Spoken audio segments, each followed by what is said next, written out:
Hi, it's Michaela, and this is Max, my 11-year-old off-the-track thoroughbred, and he is going to help me show you guys how to tack up a horse.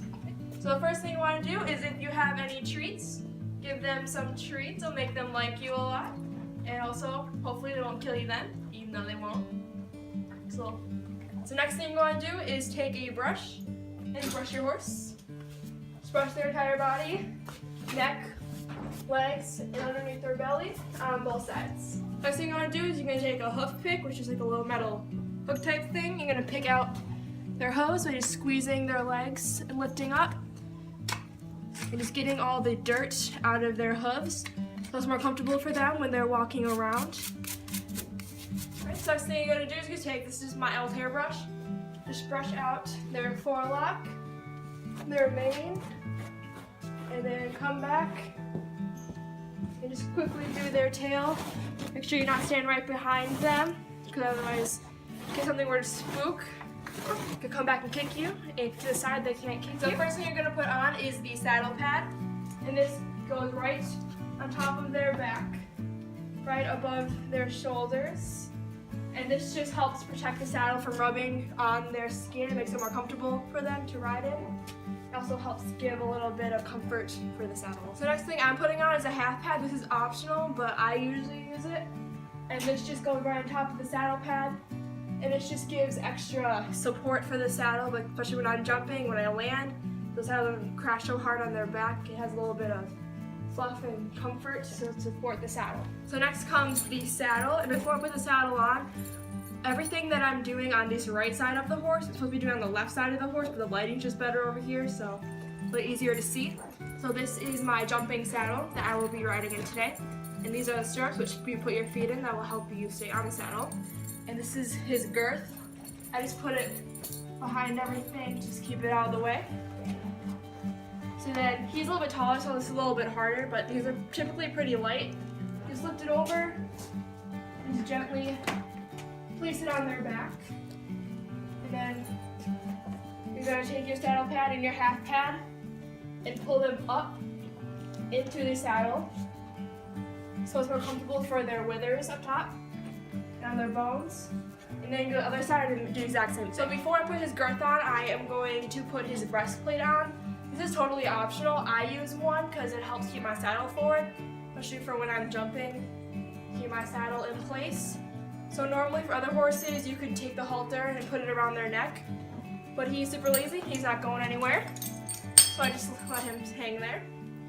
So you take this part, put it around their neck, and then slide it back. And then you take these hooks, hook them to this D-ring on the saddle, on both sides, and the next will be the girth. So next is the girth, and that will go under the horse to keep the saddle on. And normally you want to start on the left side because most girths have elastic like this, only one side, but my girth has elastic on both sides. It doesn't really matter. So what you do is you take the girth, you put through this little loop on the saddle pad, and then you take your breastplate and you hook it through the girth just like that. And then I always start by putting the girth on the first hole of these billets. And then on the other side, I will run the girth underneath and tighten it as tight as I can on the other side. So next, I'm going to take this part of the breastplate and hook it underneath onto his girth, his little clip on girth that I will just hook it to. And then come back on this side and tighten the girth. On the other side, I have it on the fourth hole. I'm going to pull it up as much as I can. Don't give me sass. I got to the third hole, and you want to make sure that it's not too tight. You can fit your hand comfortably underneath it. Otherwise it's too tight and it'll be way too uncomfortable for the horse. So once you have your saddle and saddle pads all on him, you're gonna put the bridle on. This is what goes on the horse's face to help you steer and control your horse.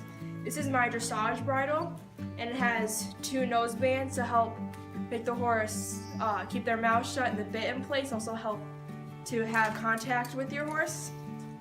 There are many different types of bridles. This is what I'm using today. You wake up. But you just start with taking the halter off. I don't put it on his neck. He ain't going anywhere. And you take your reins, and you place it over their head. And this is what you'll hang on to help steer the horse. Then I take these nose bands and I flip them up into this hand so they're not in the way of the bit. And this is just a simple snaffle bit. And I put my finger in his mouth a little bit to put the bit in. Some horses you don't need that. For him, he just a little bit doesn't like the bit quite as much. You take the forelock, make sure everything is settled. You take the brow band and pull it up towards the ears so they're not in the way of his eyes, making it uncomfortable. And then for the nose band, you want to pull it to make sure that's even on both sides. You're going to put it under this cheek piece right here on both sides for just this top part. And then you're going to take this piece and hook it underneath here. This is the throat latch. This just helps keep the bridle on in case this were to somehow come off. You want to be able to fit at least a fist, if not more, in it. So it's really loose and hanging there. And then take the nose band and hook it so you can fit 2 fingers underneath it. And this will just help keep his mouth shut so he doesn't try to open his mouth and avoid the bit contact. And then for this part, you put it right in front of the bit. And then don't hook it too tight, but you want it pretty decently tight to keep their mouth shut. And just cook it in the keepers. Right. And then you're gonna make sure, look at all your tack. Make sure everything is fitted good.